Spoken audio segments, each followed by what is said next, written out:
In the dead calm pre-dawn of the open Atlantic, 6 Russian warships appear on radar like silent predators, and the US aircraft carrier at the center simply refuses to blink. It's just after 0530 local time. The ocean is glass flat, no wind, no swell, only endless steel-grey water under a pale sky. Inside the carrier's Combat Information Center, a quiet alert tone breaks the routine. 1 contact, then 2, then 4 more. 6 surface tracks blooming almost simultaneously on the screens. Bearings wide apart, speeds uneven, but all climbing. The radar watch sharpens the picture. These aren't merchants or trawlers, they're warships. Large, low, aggressive silhouettes.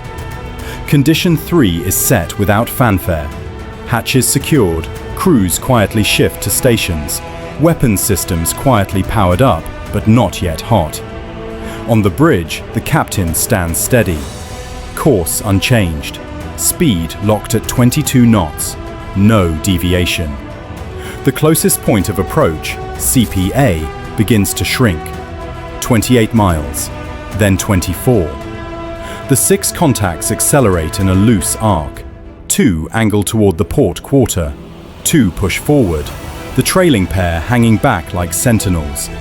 It's not random drift, it's deliberate formation.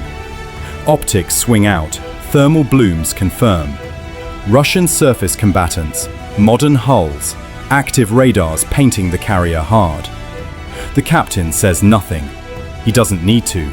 The data tells the story. A calm bridge-to-bridge hail goes out on international channels. Professional, unemotional. Silence in return. The range keeps closing.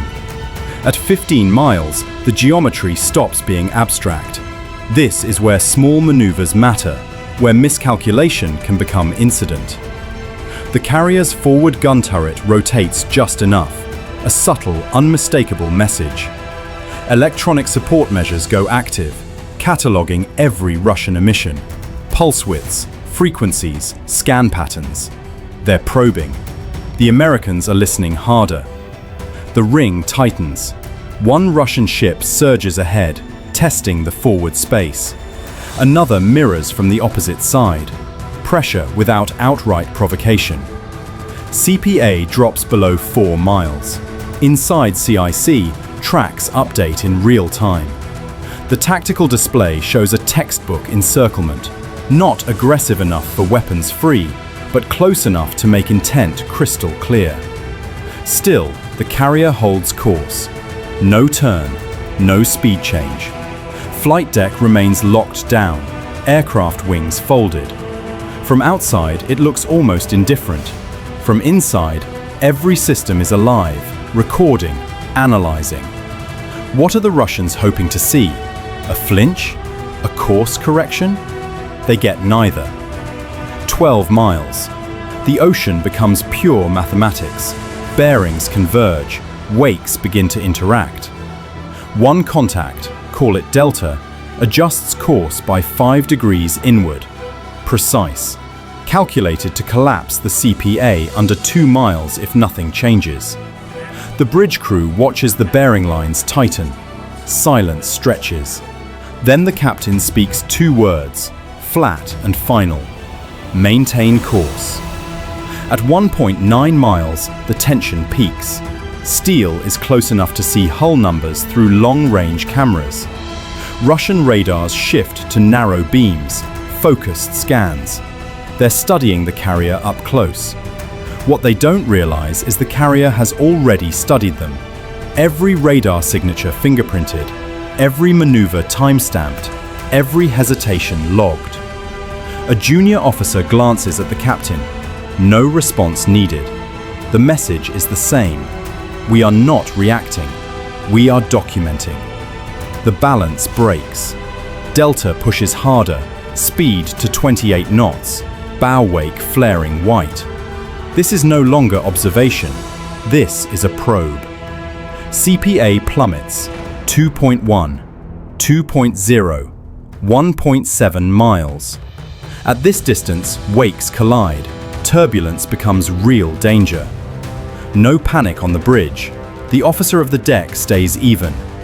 Recommend airborne presence. Approved instantly. A Seahawk helicopter spools up. No alarms, just practiced motion. Blades unfold. The helo lifts off low and fast, nose pointed straight at Delta.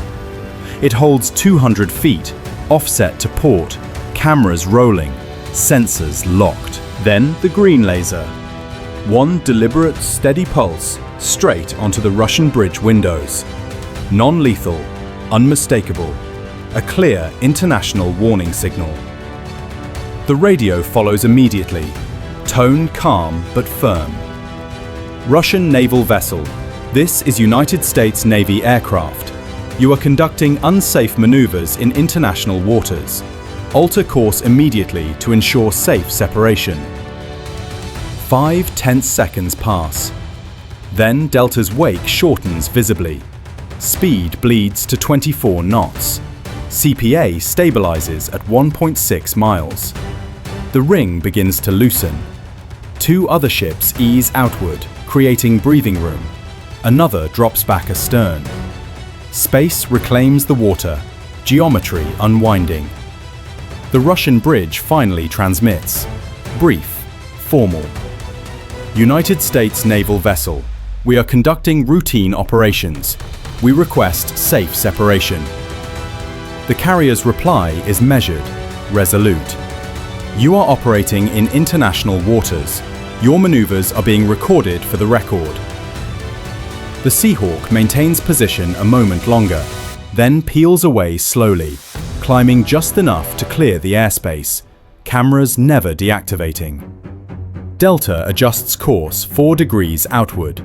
CPA climbs steadily. 1.8, 2.2 miles. The encirclement dissolves without ceremony. One ship after another drifting wider, formation shifting from pressure to distant observation.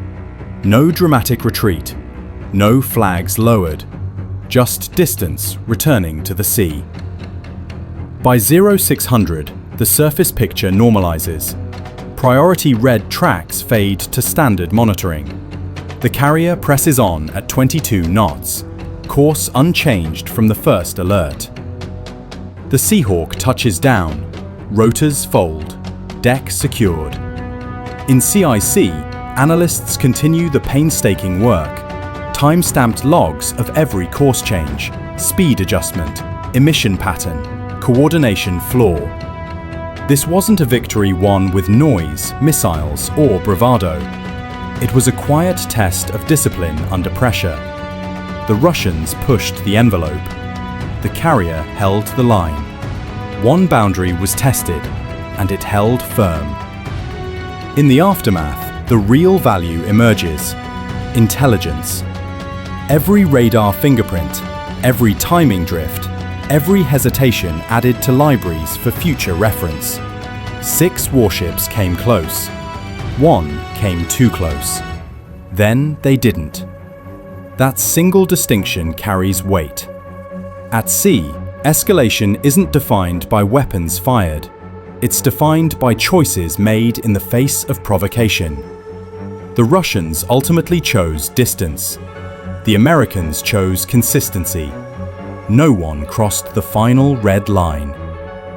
As the horizon widens once more, the carrier steams forward, cutting clean water through an emptying sea.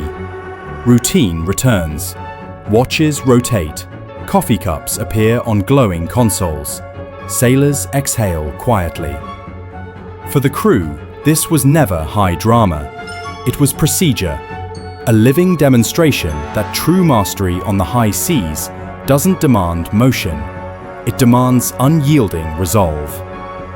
At sea, the strongest statement is often the one never spoken. The ocean settles back into serene mathematics, smooth water, clear distance. Mastery proven not by the closest hull, but by the one that never needed to flinch.